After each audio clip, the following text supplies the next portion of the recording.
Bismillahirrahmanirrahim. Assalamualaikum warahmatullahi wabarakatuh.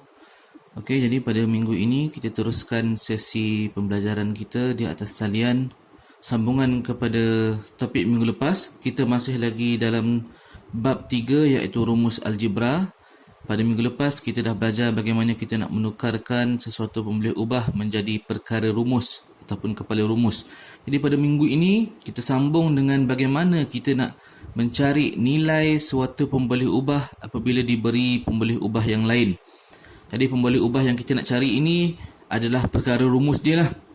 Okey, jadi kita terus kepada contoh di dalam latihan. Cikgu ambil daripada buku teks. Jadi pada sesiapa yang ada buku teks, kita boleh rujuk pada muka surat 50 di bawah ini.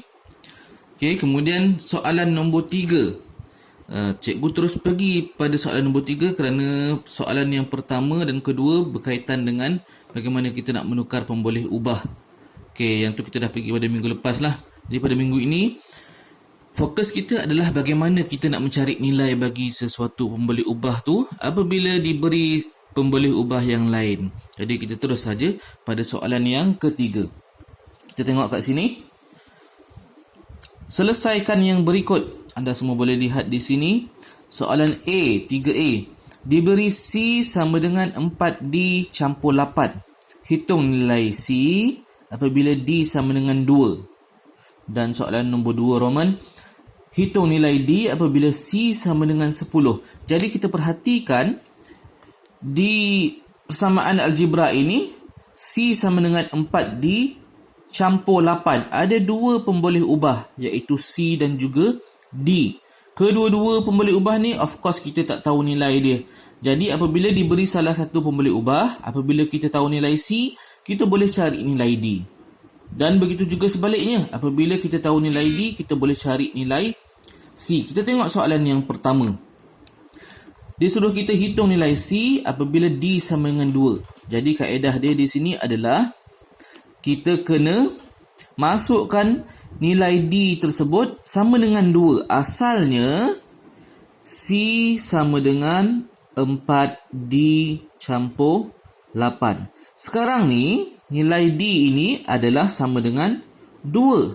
Jadi kita tukarkan dia 4 kurungan 2 campur 8. Ini adalah C.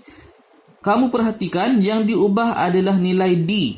D menjadi 2 sebab nilai D sama dengan 2. Jadi nilai 2 tersebut diletakkan di dalam kurungan membawa maksud ia perlu didarabkan dengan 4.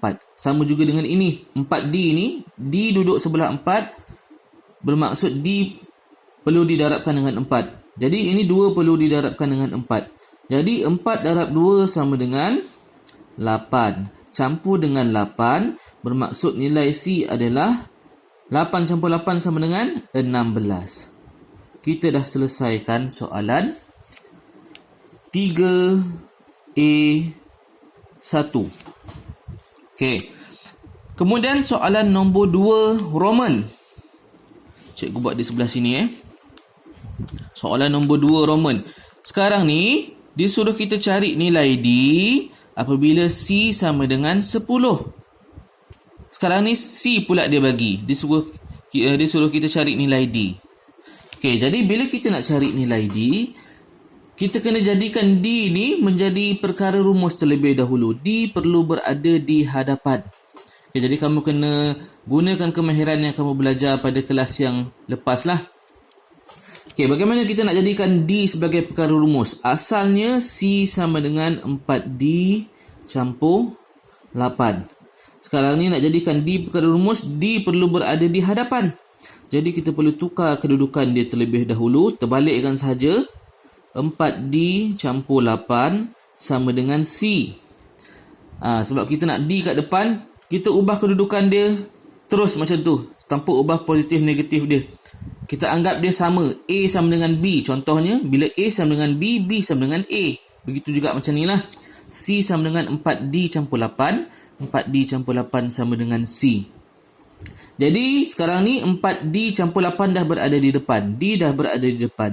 Jadi perkara yang selain daripada D perlu dibawa ke sebelah kanan. Jadi 4D tak boleh dipisahkan lagi. Pisahkan 8 dulu. C tolak 8. Sebab apa tolak 8? Kita cuba ingat balik. Sebab sini tambah 8. Bila pindah ke sebelah kanan jadi tolak 8. Kemudian nak tinggalkan D sahaja. D tinggal di sebelah kiri. Kemudian 4 kita bawa dia ke sebelah kanan. Dia akan jadi bahagi 4. Sebab apa bahagi 4? Sebab di sini darab. 4 darab D. Bila pindah sebelah sini jadi bahagi. So D sebenarnya sama dengan C tolak 8 per 4. Jadi berapa nilai D apabila C sama dengan 10? Sama, kita tukar sahaja. D sama dengan C tadi nilai dia 10 tolak 8 per 4. Tengok, perhatikan. C cikgu tukarkan jadi 10. Jadi 10 tolak 8 bahagi 4. 10 tolak 8 sama dengan 2. 2 bahagi 4. 2 per 4 lah. 2 per 4 kita tulis dulu. Jangan gopoh. Kemudian baru kita kecilkan menjadi 1 per 2. Jadi 1 per 2 adalah jawapan akhir.